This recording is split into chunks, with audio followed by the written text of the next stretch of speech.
Passer à la catégorie suivante.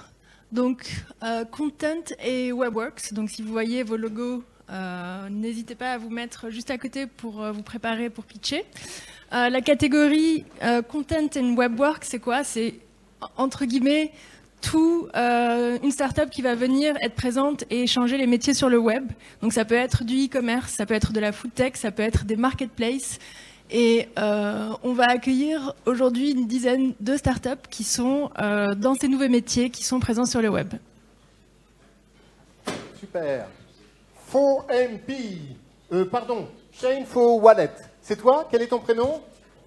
Antoine de Chain4Wallet. 1 minute. Bonjour à tous, je suis Antoine Bourgeois, je suis CEO de 4MP. Alors, redonner du pouvoir aux citoyens dans la monnaie. Le général de Gaulle aurait dit vaste programme.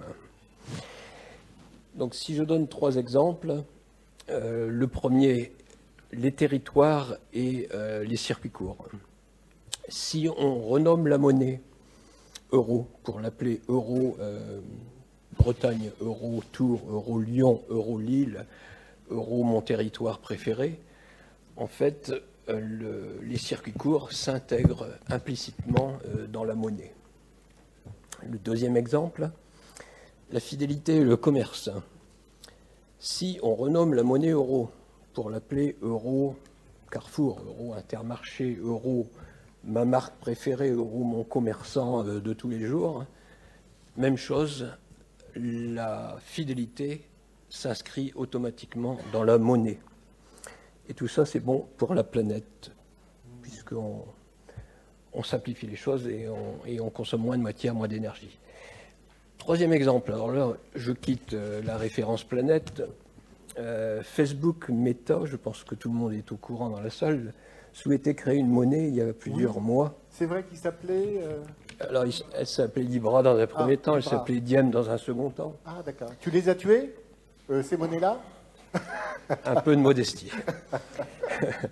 Et donc c'est mon troisième exemple. Pour le Meta, qui a quelque part, bon, je vais être un peu méchant, qui a quand même un peu échoué dans son challenge, ben en fait, pour l'Europe, pour le moins, ils ont qu'à utiliser une autre application, la Chain4Wallet, et ils créent leur monnaie qui s'appellera Eurodiem ou Euro Libra, enfin, ce qu'ils voudront bien choisir. Tu les feras payer combien pour ça?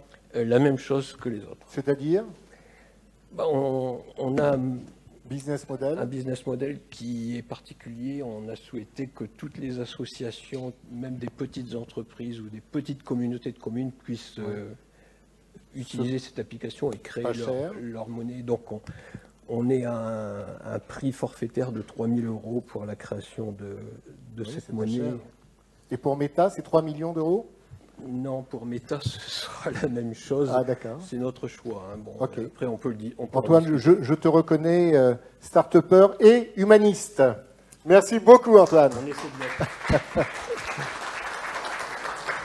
DJP, are you here? Yes. Quel est ton prénom? Claude Olivier. Claude Olivier, pour 1 minute de bonheur. Bonjour, donc je vais présenter DJP qui est dans un marché en pleine perpétuelle évolution, le marché de l'immobilier, a voulu développer des solutions innovantes pour mettre la donnée au service de l'usage. On a développé 2 solutions en B2B et une en open data. La première, c'est Estimia, qui est un estimateur par intelligence augmentée qui, à partir d'un algorithme et d'un système aujourd'hui digital, permet d'accélérer l'estimation et d'aborder des sujets novateurs, comme par exemple le coût d'usage, qui aujourd'hui n'est pas exploité pour pouvoir voir la qualité des biens, mais également ce qu'il va coûter, et prédire demain, sur 5 ans, peut-être, pour pouvoir créer une fidélisation avec la clientèle.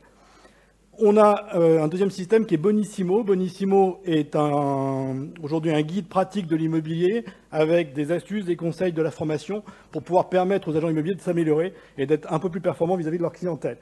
Et puis demain, enfin en septembre prochain, on va ouvrir en open data un observatoire de l'immobilier pour pouvoir aborder des sujets comme la qualité de ville, qualité de vie, tout ce qui est écosystème, éco-responsabilité et consommation énergétique. Claude Olivier, comment tu vas faire pour t'internationaliser? eh bien, un système comme celui-ci est duplicable à partir du moment où il y a de la base de données. On va pouvoir faire la même chose, par exemple, en Italie ou en Espagne. Pour l'instant, ce n'est pas le projet immédiat, mais ça sera dans un deuxième temps. D'accord. Juste quelques points en chiffres. On a développé aujourd'hui, à peu près sur 2 années et demie en R&D, on a fait 400 000 euros, enfin on a dépensé 400 000 euros d'investissement à titre personnel. Bravo. Ensuite, Tu les as mis dans ta poche, d'accord? non, je les ai mis au service de la société. Et on a donc aujourd'hui 25 personnes qui sont soit des spécialistes de la data, Good. soit des Good. professionnels de l'immobilier qui ont développé ce système pour pouvoir être ouvert là, maintenant, et aller chercher 80 000 professionnels de l'immobilier qui seront des utilisateurs Qu'est-ce potentiels. qu'ils font BPI France pour toi? BPI France nous a subventionné la partie French Tech. Bravo. Et on a Banque Populaire qui nous a accompagnés sur le crédit innovation. Et on va DJP, ce n'est qu'un début. Ce n'est Merci qu'un début. Claude Olivier. Je vous demande d'écouter mon grand ami Michael Tartare. Michael, à toi! Toujours un plaisir. Bonjour à tous. Donc, je suis Michael Tartare, fondateur de DIMUP. Imaginez un monde dans lequel les entreprises et les services publics travaillent de manière fluide, sans couture. Pour ça, pour que ça puisse se faire, il faut qu'elles comprennent tout simplement leur rôle dans un écosystème, qu'elles sachent exploiter la donnée, qu'elles sachent recruter les bonnes compétences, bref, qu'elles vivent dans un monde complètement digitalisé. Alors c'est pour ça que j'ai créé DIMUP.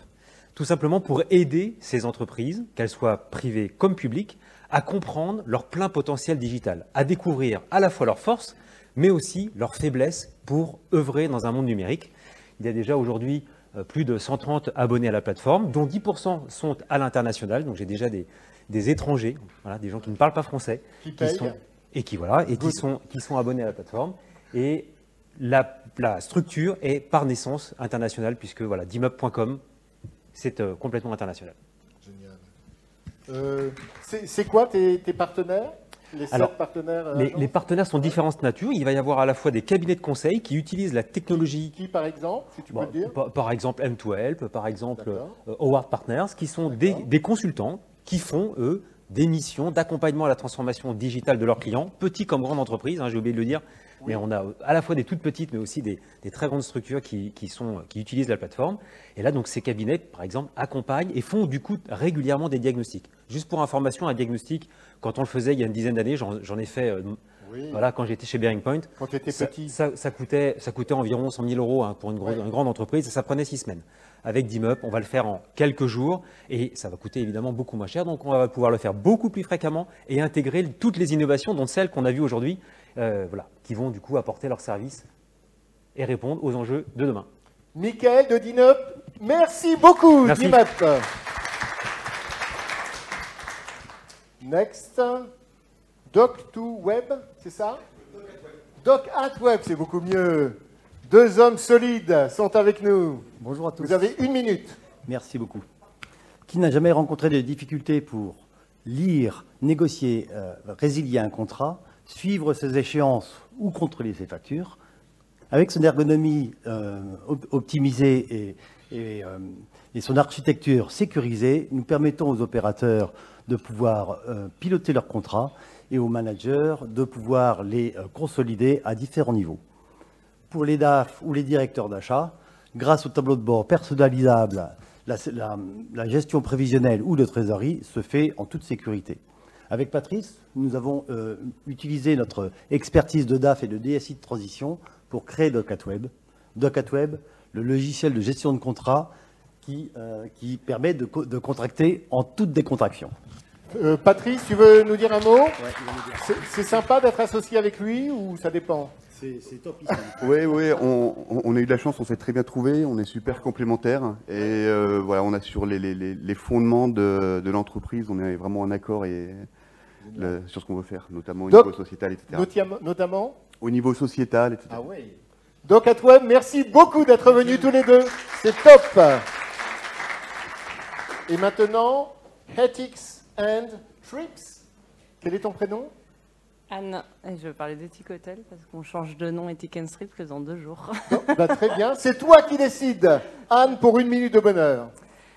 Donc 47%, c'est le nombre de Français qui souhaitent voyager mieux. Et je fais partie de ces Français. Et quand j'en ai eu marre de passer des heures à chercher des hébergements éco-responsables pour mes vacances, j'ai décidé de créer Ethic Hotel avec l'ambition de mettre en relation des voyageurs comme moi responsables avec des professionnels du tourisme durable. Aujourd'hui, c'est des hébergements de tout type en France et à l'étranger et également des agences de voyage locales. Alors en fait, on n'est pas une centrale de réservation. Nous, notre objectif, c'est de remettre les gens en relation parce que c'est aussi ce qu'ils nous ont demandé, de limiter les intermédiaires, de pouvoir rééchanger et recréer du lien.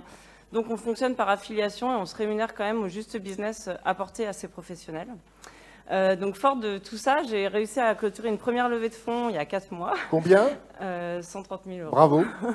Et du coup, on a commencé à faire des actions de communication et à monétiser le site. Donc en 4 mois, on a signé plus de 70 contrats, dont 2 groupes qui nous ont rejoints. Qui, par exemple Il y a les auberges de jeunesse de France qui viennent de nous rejoindre et qui vont nous ouvrir la porte aux auberges de jeunesse des autres pays européens et mondiaux. Bravo. Et également un groupe de Best Western qui va nous offrir la porte. Ils payent plus cher, j'espère, eux. Pour l'instant, pas, mais à terme, l'objectif, c'est qu'ils nous ouvrent les portes à l'international. Bravo. Et en fait, l'objectif, du coup, c'est de pérenniser notre modèle déjà auprès des voyageurs français pour demain ouvrir notre catalogue aux voyageurs européens et faire du tourisme durable la référence du tourisme de demain. Quand est-ce que tu rachètes Airbnb? J'ai pas la date encore, mais on va le fixer ça bientôt. On compte sur toi. Merci beaucoup. Génial. Forinov? C'est toi, Forinov? Quel est ton prénom? D'accord. Quel est ton prénom? Marie-Joséphine. Marie-Joséphine pour 1 minute de bonheur. Bonjour à tous et merci. Donc, je suis CEO et cofondatrice de Forinov. Avant de commencer, j'ai une question pour vous tous. Aujourd'hui, vous allez voir donc 60 super startups. J'imagine que potentiellement, vous aurez envie de les recontacter. Pourquoi pas de suivre leur évolution. Comment est-ce que vous allez faire ? Eh bien, en fait, moi, c'était la problématique que j'ai eue quand je travaillais en grande entreprise, avec pour mission d'identifier les meilleures startups avec lesquelles travailler pour nous transformer, sortir de nouveaux services. Je courais d'événement en événement, je rentrais avec des centaines de cartes de visite, j'ouvrais ma boîte mail, 250 mails de prospection, donc très compliqué, tout ça pour le suivre dans un Excel qui n'était plus à jour au bout de 15 jours. Voilà, donc du coup, je me suis dit, tiens, c'était fin 2018, si on allait créer une plateforme qui connecte directement startups, grandes entreprises à la recherche de solutions innovantes et partenaires de type incubateur, accélérateur ou même lieu club. Gros clin d'œil. Et du coup, voilà, donc on a créé Forinov, donc le premier réseau social de l'innovation, avec 3 grandes briques. Un réseau social, vous l'avez compris, B2B. Concrètement, chacun peut créer son profil, les startups vont pouvoir présenter leur offre de manière simple et concise pour être référencées. De la même façon, les grandes entreprises vont pouvoir présenter leurs besoins en termes de startups. Une deuxième brique, l'opportunité. Des grandes entreprises vont pouvoir poster des appels à projets, des appels à candidature. Les startups y répondent en quelques clics. Et troisième brique, parce que tout ça se fait dans le temps, un outil pour suivre le portefeuille de startups et pouvoir le partager entre collègues en disant « tiens, ça m'intéresse », des dossiers thématiques, etc. Donc aujourd'hui, Forinov, c'est plus de 2500 startups membres, des centaines de grandes entreprises comme TF1, Bouygues, Télécom, la Banque Populaire, donc tout secteur, et autant de partenaires de type incubateur, Aura Technologies, etc. Notre vision, c'est de devenir le LinkedIn de l'innovation, et pas le Viadeo pour ceux qui connaissent. Et oui. Donc, à l'international, on est déjà avec des membres internationaux. En petits mots pour terminer, oui. En gros, vous l'avez compris, que vous soyez une start-up et vous cherchez des clients B2B, de la visibilité, inscrivez-vous, c'est gratuit. Vraiment, pour les startups. Et si vous êtes une entreprise ou un partenaire et que vous cherchez du coup les meilleures startups et un vrai service d'accompagnement dans votre sourcing, contactez-nous, on est hyper pas cher et les meilleurs du marché. Forinov, merci. Merci à vous. Génial. Finstart pour 1 minute de bonheur. Bonjour, donc la guerre des talents fait rage aussi dans les métiers de la finance, pas seulement dans l'IT. Donc Finstart, nous avons lancé la première plateforme qui met en relation l'ensemble des consultants du monde financier, comptabilité, risque, conformité, tous ces métiers-là, avec les banques, les assurances, les fintech, les startups et les industriels qui ont besoin de compétences financières pour des missions. Lancé en 2020, nous allons fêter nos 2 ans. Première année, 3 millions d'euros de chiffre d'affaires. Nous visons 6 cette année. Nous avons levé des fonds en décembre de l'année dernière pour justement nous internationaliser et également utiliser l'intelligence artificielle dans notre plateforme pour améliorer le matching. En termes de KPI, on a aujourd'hui plus de 1000 consultants qui ont rejoint la plateforme en finance. Bravo. Et plus de 100 cabinets de conseil partenaires, car les cabinets de conseil ne sont pas nos concurrents, mais nos partenaires. Ils ont également besoin de ressources de consultants en finance aujourd'hui. Ils payent les cabinets? Non, pour l'instant, c'est gratuit pour tout le monde. D'accord. Simplement, nous nous rémunérons à la mission, en fonction des missions confiées. Qui est-ce qui a mis les 4 millions d'euros pour l'instant? Alors, c'est Interinvest Capital, Bravo. qui est un fonds et un ou deux business angels. Alors, je Encore terminerai sur l'international. Avec plaisir. Pour dire que nous sommes avec le Village by CA Luxembourg, parce que notre système pour les places financières en Europe, ben, il y a toujours ce shortage de ressources en finance partout. Donc Luxembourg, Angleterre et d'autres pays peuvent en tirer avantage. Et enfin, je vous donne rendez-vous sur le métro ligne 1 entre le 4 et le 12 juillet. Nous avons une campagne de publicité dans la station Porte-Maillot pour inciter tous les consultants et les auditeurs à rejoindre FinStart. Merci. Bien joué FinStart. On compte sur toi. Go Phoenix, c'est toi? C'est moi. Ça va chauffer. Pour 1 minute de bonheur, Go Phoenix. Bonjour à tous, je m'appelle Jonathan Pinet, je suis franco-canadien. J'ai travaillé plusieurs années chez General Assembly, le leader global des bootcamps tech, où j'ai développé le marché français. Lors de cette expérience, je me suis vraiment passionné pour les questions de Future of Work et j'ai constaté le besoin de mieux comprendre les métiers de la tech à l'heure où les entreprises peinent à recruter ces compétences. C'est pourquoi j'ai lancé GoPhoenix en tout début d'année pour être la première plateforme d'orientation pour les actifs en reconversion. Notre mission, c'est d'aider à démocratiser les accès aux opportunités du digital à travers des parcours de coaching pour les individus et des services de recrutement pour les entreprises. Mais pourquoi se lancer en 2022? Comme Sellzone tout à l'heure, j'ai 3 chiffres à vous partager. Le premier, c'est 100 000. C'est le nombre de bilans de compétences qui ont été réalisés en France cette année. Grâce à GoPhoenix? Non, pas encore. En général, d'accord? En général, mais un chiffre qui a quadruplé depuis le Covid. Donc vrai. une grosse accélération dans la volonté de changer de carrière. Yes. 5 millions, c'est le nombre de nouveaux talents tech requis en Europe d'ici 5 ans, selon Scale Up Europe. Et 40 millions de dollars, c'est le montant de la dernière levée de fonds de Career Karma, une start-up aux États-Unis qui adresse cette problématique. Donc notre ambition, elle est globale. Et notre vision à long terme, c'est d'aller au-delà de la tech pour aider toute reconversion vers les industries en tension, notamment celle de la santé et de la transition écologique. GoPhoenix, merci beaucoup. Laure, on a fini cette série, n'est-ce pas? C'est maintenant mon ami Thomas Benzazon qui va nous raconter une belle histoire, comme d'habitude. Thomas, 6 minutes de bonheur. Vas-y. Alors habituellement, je prends la parole sur 3 sujets, les entrepreneurs, les marques et les médias. Maurice et ses équipes m'ont proposé d'échanger avec vous sur le sujet des médias et plus spécifiquement sur le sujet des podcasts. On a entendu tout à l'heure qu'on pouvait en 1 minute faire un œuf à la coque. Moi, je vais essayer de vous expliquer comment nos podcasts sont aujourd'hui les podcasts les plus rentables du marché, comment on a réussi à faire de nos podcasts les podcasts les plus héroïstes possibles pour nos clients et comment on a le CPM le plus élevé du marché, le tout le temps d'un œuf mollet. L'honnêteté intellectuelle m'oblige à vous dire qu'on ne fait pas un œuf à la coque en 1 minute et l'honnêteté intellectuelle m'oblige aussi à vous dire que le temps d'un œuf mollet, vous n'aurez pas l'entièreté de notre secret sauce. Concrètement, et je vais faire un petit flashback, en 2010, je lançais un premier média dédié aux entrepreneurs. À un moment, on connaissait aux entrepreneurs et on connaissait... je ne fais plus la publicité tu as raison. de ce média. Il l'a vendu et c'est autre chose. Mais effectivement, on a monté ce média qu'on a fait grandir très vite, qu'on a revendu en 2017. Ouais. Loqué 2 ans et 1 jour après, je suis parti monter une nouvelle aventure qui s'appelle Feuille Blanche. Et aujourd'hui, on rend les marques narratives. Donc c'est beaucoup de stratégie et c'est surtout beaucoup de déploiement opérationnel. On est très visible, surtout pour certains de nos podcasts, et je pense notamment à 2 d'entre eux, 40 nuances de Next, dont on a d'ailleurs ici certains partenaires avec Oracle, ou encore Cash Out.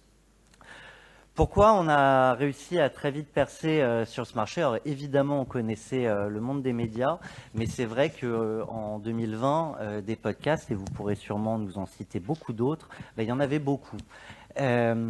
Nous, on a quelques partis pris. Le premier parti pris, c'est de monter tout ce qu'on fait, qu'on parle d'une marque, d'un média ou d'une stratégie de com, de le monter en écosystème. Je vais prendre l'exemple de 40 nuances de Next et je vous fais un pitch très rapide. 40 nuances de Next, c'est le média qui donne la parole aux champions de la French Tech, à savoir le Next 40. Donc c'est un palmarès qui est porté par Bercy et qui chaque année va nous dire qui sont les 40 plus grosses startups de l'année, souvent très liées d'ailleurs au montant de leur levée de fonds. Oui. L'écosystème qu'on a monté autour, c'est deux médias reconnus de l'écosystème avec Madines et La Tribune. C'est un écosystème plus institutionnel avec la French Tech et France Digital qui portent le concept. Et puis c'est évidemment des partenaires financiers qui nous permettent d'avoir les moyens de nos ambitions. Je pense notamment à Oracle ou encore à Neuflis OBC. Et donc monter en écosystème, ça a un intérêt, c'est qu'au moment où on shoot le premier épisode, tout le monde shoot en même temps.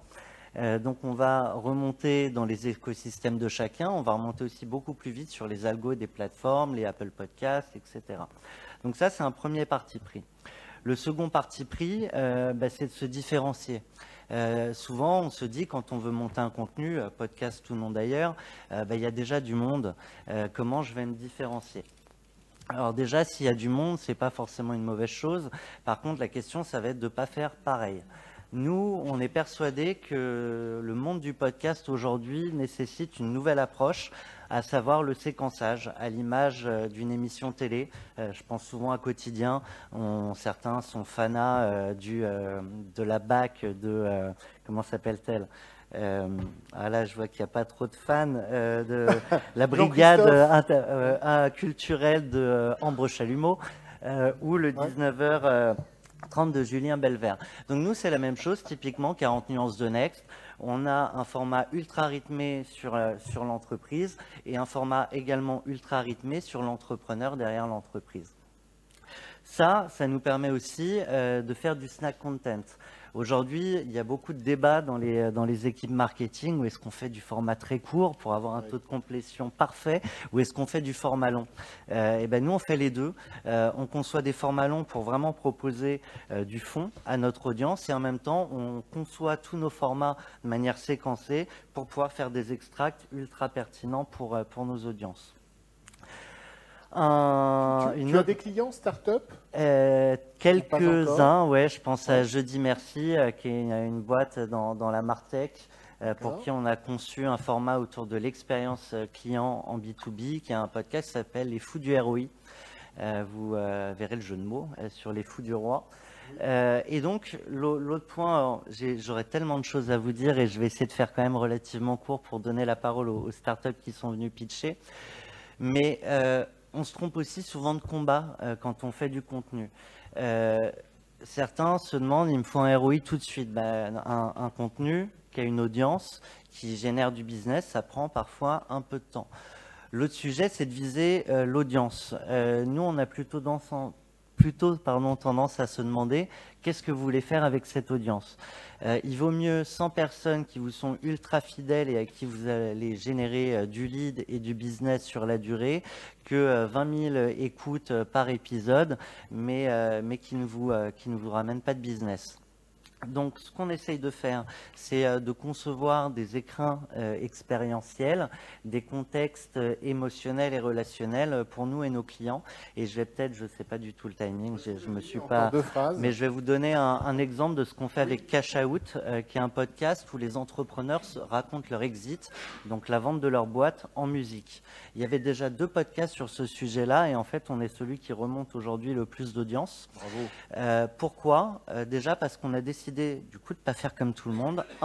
On a séquencé, non pas de manière chronologique l'histoire de cette vente, mais de la rythmer avec des ellipses, des flashbacks. Ça commence le jour de la signature, puis on revient dans les négos, puis etc. jusqu'à l'après et la vie d'après. Et je vais aller très vite, Dan. Oui, merci. Et comme c'est un sujet très émotionnel, on le raconte en musique. Donc ça fait un format, enfin moi je vous le recommande même si vous n'êtes pas prêt de vendre votre boîte, parce qu'on a des aventures complètement dingues qui vous donneront des clés le jour où vous serez amené à la vendre. Bref, il y a 10 000 choses à faire en matière de contenu. J'espère vous avoir donné quelques éléments pour vous avoir envie de vous donner envie d'y aller et en même temps pas suffisamment pour vous donner envie de nous appeler. Question Thomas, English also? Yeah, we can. Ok, bravo. Bravo. Merci. Merci Thomas Benzazon. Merci beaucoup Thomas. Merci pour la Avec plaisir. Mesdames et messieurs, ceux qui se voient dans la prochaine liste d'intervenants, merci de vous mettre sur le côté afin de fluidifier nos passages. Le prochain, c'est Ipsou. Ipsou, c'est ça? Ipsus. Quel est ton prénom? François. Je vous propose d'écouter François de Ipsus pour 1 minute de bonheur. Bonjour à tous, mon nom est François Bourrachot, je suis un des cofondateurs de Ipsus. Comme vous le savez certainement, c'est assez difficile de faire collaborer en fait des startups ou des petites structures avec des grands groupes ou des grandes ETI. C'est difficile parce que parfois ça peut prendre beaucoup de temps de signer des contrats de confidentialité, tout simplement signer un contrat, même d'aligner les intérêts. Et pourtant, on est dans un moment où les grands groupes et les grandes ETI n'ont jamais eu autant besoin d'avoir recours à des collaborations externes. Alors pas uniquement des startups, hein, ça peut être aussi avec des chercheurs, des petites entreprises et d'autres. Et pour ce faire, en fait, elles vont devoir donc démultiplier ces collaborations, parfois multiparties, et pour lancer de multiples expérimentations et lancer de nouveaux produits, de nouveaux business, se transformer dans leur métier, voire répondre par exemple aux enjeux, évidemment, aux enjeux climatiques. Donc, pour ce faire, en fait, Ipsus, on a développé donc un service hybride et on est en train de développer donc une plateforme SaaS qui a pour objectif de fluidifier, d'accélérer et de rendre plus agile la création et l'animation de mini-écosystèmes autour de l'entreprise. Alors, ces mini-écosystèmes, on les appelle les DAE, Decentralized Autonomous Ecosystem. Donc, c'est basé sur la blockchain. Donc à base de smart contracts, on va pouvoir en fait créer beaucoup plus rapidement en fait des mini collaborations à 2, 3, 4, les animer et voire même les terminer beaucoup plus rapidement si nécessaire. Avec l'objectif, c'est de rendre ça plus agile, plus rapide, moins risqué financièrement. Tu as créé une boîte franco-allemande. En fait, je suis germanophone, donc je m'installe en partie à Stuttgart à partir du mois de septembre. Donc pourquoi? Parce que j'ai aujourd'hui 100% de on a quelques clients déjà et 100% de nos clients se trouvent en dehors de France. D'accord. Et le marché de la région d'art, donc Allemagne, Suisse, Autriche, est clairement notre marché cible en premier. Donc voilà. Super, merci beaucoup Ipsus. Le prochain, Easy Show. Easy Show, where are you? Quel est ton prénom? Cyril. Je vous propose d'applaudir Cyril de Easy Show. Bonsoir. Raphaël Nadal. Ah oui, vous ne verriez pas Raphaël Nadal pratiquer le tennis sur une patinoire. Eh bien, pour les artistes du spectacle vivant, c'est exactement la même chose. Il faut la bonne salle avec les bons équipements. Voilà, tout simplement. Et parce que sinon, on ne peut pas bien répéter. Et je suis complètement perdu, mais tout va bien. Sinon, voilà. Oui, c'est vrai. C'est vraiment entre nous. Voilà. Alors vous allez me dire, oui, tout à fait. Mais vous allez me dire, les répétitions, il y en a combien? Eh ben, par exemple, Avignon 2022, il y a 1500 spectacles. Et pour chaque spectacle, il faut à peu près une 50aine d'heures de répétition. Je vous laisse faire le calcul. 75 000. 75 000 heures de répétition. Et pour l'instant, en France, pour trouver des salles de répétition, c'est un peu comme organiser ses vacances sans Airbnb. Souvenez-vous. Voilà. Donc c'est pour ça, je m'appelle donc Cyril Perrin, j'ai créé Easy Show, je suis comédien, et donc j'ai créé Easy Show, le Airbnb de la salle de répétition, qui va permettre de favoriser l'allocation et la recherche de salles de répétition pour tous les artistes du spectacle vivant. Et donc que ça soit à Paris, en Île-de-France, en France et en Europe d'ici 3 ans. C'est le Festival d'Avignon qui te paye ou c'est chacun qui intervient là-bas? Alors, c'est chaque location. Moi, je prends 10% sur chaque transaction. Bravo. Voilà. Et je recherche 220 000 € pour accompagner le développement d'Easy Show. Merci. On te fait confiance. Merci, Easy Show. Next. Easy Mobility. Easy Mobility. Laure, sais-tu s'il est là? Si ou elle est là? Ouais, c'est toi? Je te demande de venir au pas de course, hein, mais tu fais attention quand même sur, dans les marches. Hein? C'est toi qui as créé Easy Mobility? Je te félicite. Oui, please, feel free. Okay, sorry I missed, I had to come on stage. My name is Sylvain Merks. I'm the CTO and co-founder of Easy Mobility. Myself, I live in Belgium. So Easy Mobility was founded 14 months ago, and we are incubated by the Min Telecom Sofia Antipolis. It was founded by 3 entrepreneurs, being myself from Belgium, Albert Gabet from France, and Robert Schachner from Austria. Now, Easy Mobility has, I would say, the goal to deliver a new mobility experience, concentrating in the palm of your hand the fact that you can, with a one-stop shop, have a multimodal experience.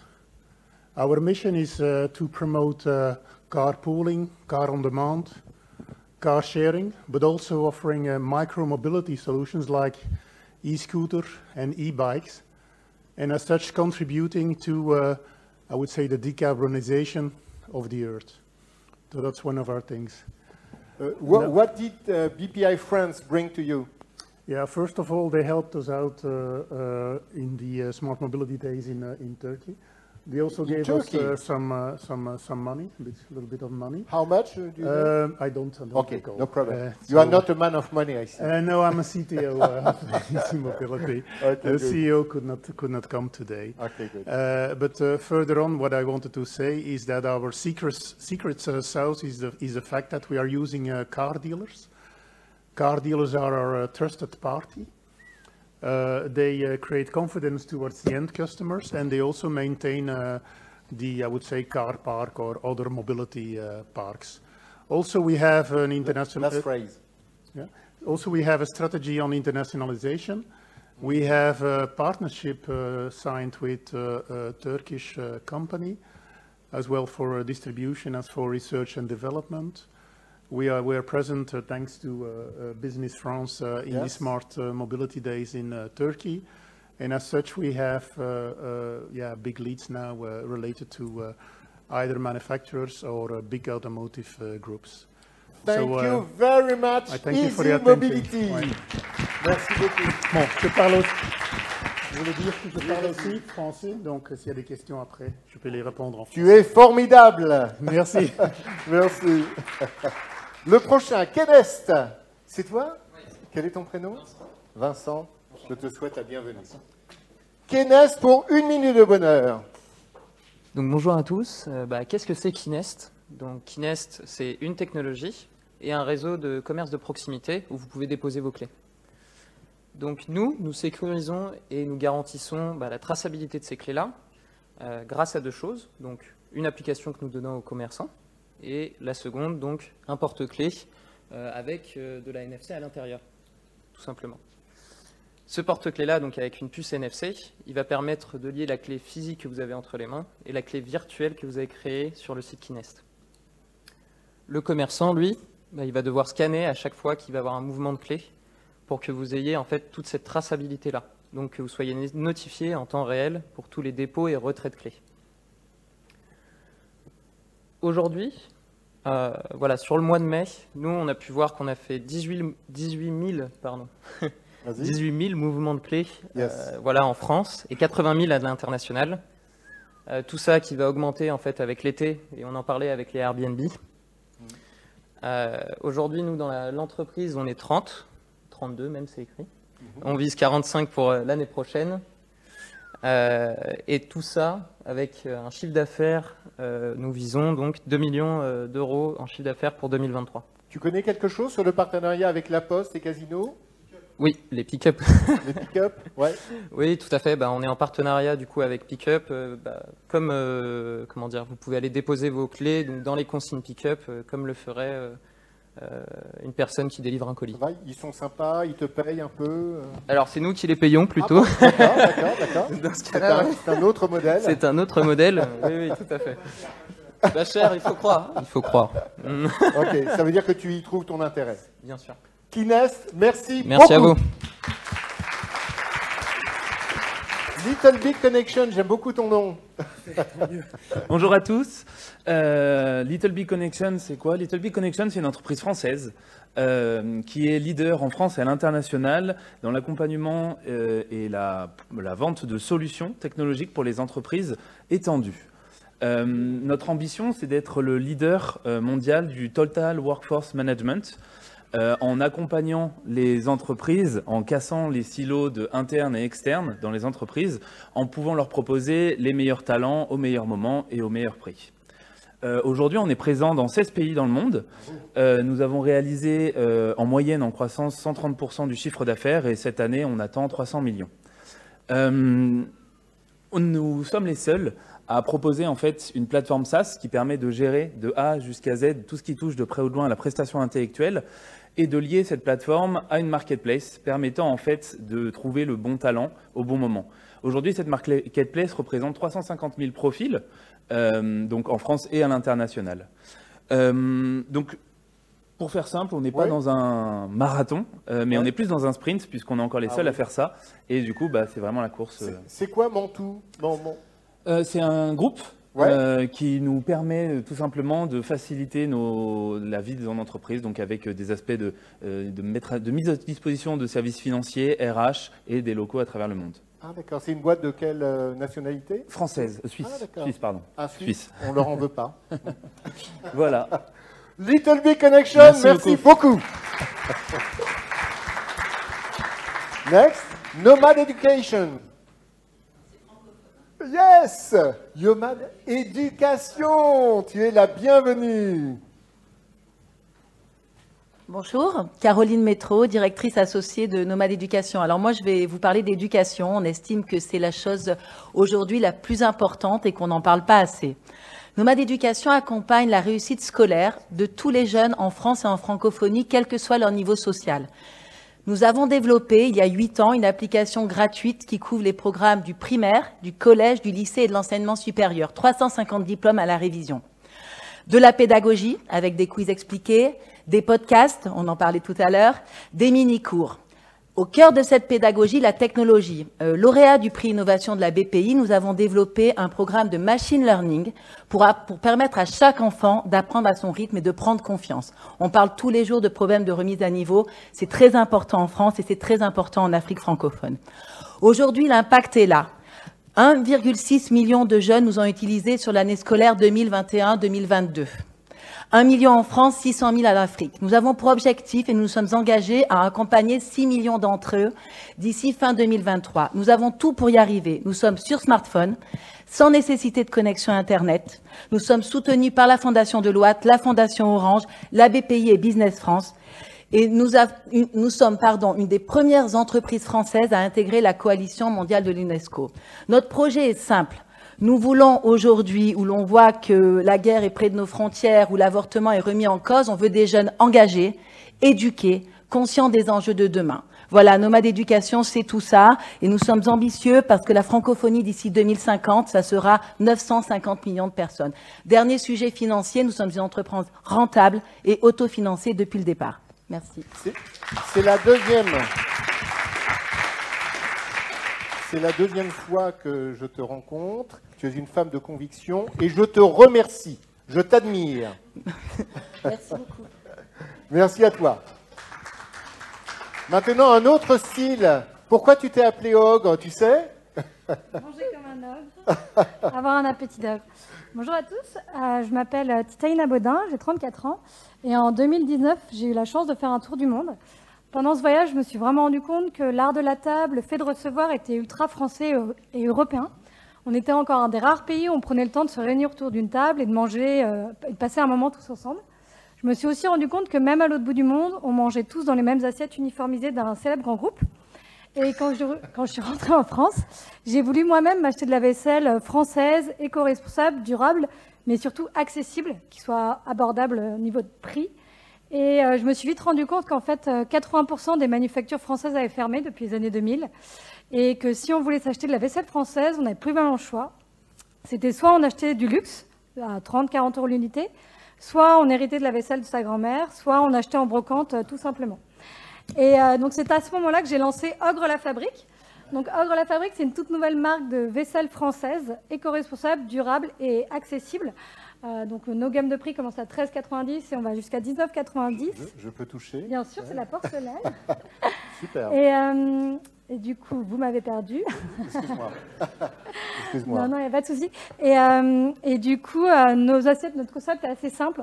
Faire revivre la vaisselle en porcelaine de nos parents, grands-parents, tout en la modernisant, en mélangeant les formes et les couleurs pour la rendre plus actuelle et plus moderne. Et notre but, à travers Ogre la Fabrique et les métiers du web, on souhaite pérenniser et promouvoir cette industrie porcelainière qui est réalisée dans la Vienne et la Haute-Vienne depuis près de 200 ans et mettre en avant ce métier de porcelainier et voilà, valoriser le savoir-faire français, tout simplement. Nous te remercions. Merci, Ogre la Fabrique. Pop Me avec 2 i. C'est toi? Génial. Quel est ton prénom? Je vous propose d'écouter Geoffrey pour 1 minute de bonheur. Bonjour à tous. Donc je me présente.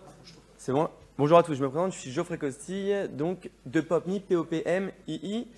Nous, ce que l'on fait, vous avez tous entendu parler métaverse, Web 3, contenu 3D, etc. Et en fait, on se rend compte que les marques, elles sont perdues, elles ne savent pas quoi faire. Et encore plus, elles ont parfois du contenu 3D, mais elles ne savent vraiment pas comment faire. Elles l'utilisent parfois sur leur site web, mais elles ne savent pas qu'elles peuvent l'utiliser en communication de manière omnicanale. Et donc nous, ce qu'on a fait, c'est qu'on a créé le Monsieur Patate du contenu 3D. Qu'est-ce que c'est? Vous vous souvenez, le Monsieur Patate, c'est ce petit bonhomme, vous enlevez une oreille, vous changez très facilement. Et bien nous, on a créé ça avec du contenu 3D. Vous allez sur notre plateforme, vous avez une librairie de scénarios. Imaginez un showroom dans lequel eh bien, vous voulez mettre votre logo, vous voulez mettre votre produit parce que vous ne pouvez pas vous payer un pop-up store. Et ben nous, on vous fait un pop-up store en 3D, déployable en réalité augmentée. Et ça, on le fait très simplement avec notre plateforme. Elle est accessible aujourd'hui dans le monde entier. On a une 50aine de clients qui vont de grands groupes comme L'Oréal, avec qui on est dans l'accélérateur de Station F, mais aussi des startups qui n'ont pas forcément beaucoup de moyens. Mais comme on a des librairies de contenu 3D, des librairies de scénarios, et bien pour très peu cher, ils peuvent avoir accès à une technologie qui est l'équivalent de ce que vous avez en agence pour 100-150 000 €, mais vous le payez 49 € par mois. Et vous avez une totale accessibilité du contenu jusqu'à l'activation et un dashboard qui vous donne tout ce qui s'y passe. Aujourd'hui, on est 10 employés, donc comme je disais, on a 50 clients. On est en train de closer notre round d'1 million d'euros. Avec BPI France, on a bossé sur la bourse French Tech qu'on a obtenue. Bravo. Et j'espère qu'ils vont nous accompagner sur cette levée de Ils ont fonds intérêt, oui. pour, eh bien, apporter un peu plus de sous que de l'equity. Voilà, on a des clients un peu partout, des partenaires comme TF1, M6. Ouais. Si jamais vous voulez être partenaire, n'hésitez pas, c'est PopMe, P-O-P-M-I-I. Au plaisir. Merci beaucoup. Ah oui, c'est le moment de remercier le jury. Remercier le jury. Donc, Can you join us? Le président du jury, Maurice Kawam. Avec plaisir, mais c'est vraiment le jury que nous remercions. Donc merci pour 3 journées de beaucoup d'énergie, beaucoup de travail. Donc nous avons listé les jurés. Je crois que compte tenu du travail qui a été fait, on peut lire les noms et les applaudir. Donc, peut-être on peut ensemble, Nicolas Benabi d'Oracle, Paul Bordage d'Oracle, Sarah El Jabri. Sarah El Jabri de Cap Digital, Anjo Sway. voilà, Mike Fedida de Numéum, sympa. Anne Jost qui vient d'intervenir, n'est-ce pas, d'Oracle, Maxime Génie qui est là d'Oracle, votre serviteur, Elsa Lacombe de Business France, Grégoire Lambeau d'Oracle, Philippe Legrand d'Oracle, Valérie Maria DCCI Hauts-de-Seine. Comme vous le savez, la Chambre de commerce est un grand partenaire de l'IE Club. On a mis Laurence Medioni d'Ubi Transport, qui est lauréat 2021. Absolument. Inde Megheli d'Oracle, Laure Pamar, qui est notre délégué général, qui est un peu partout, voilà, qui est là, pardon. Christelle Perrand de Business France, Thierry Pinard, que je salue, Software Continuity, secrétaire général de l'IE Club, Michael Saclade, que je salue, qui a participé aux 3 journées. Merci Michael de Saclade Consultant. Yes. Amina Sambou de Business France et toute l'équipe Business France qu'on remercie pour tout ce qu'ils ont fait pour nous et pour l'IE Club et pour le GIE cette année. Nicolas Silva Pereira de Villa, qui est un partenaire de l'IE Club de longue date. Manuel Singla de Cap Digital et enfin Cécile Théard-Jalut de Golf Florence avocat et membre du comité exécutif de l'IE Club. Et je vous demande de les applaudir. Oui.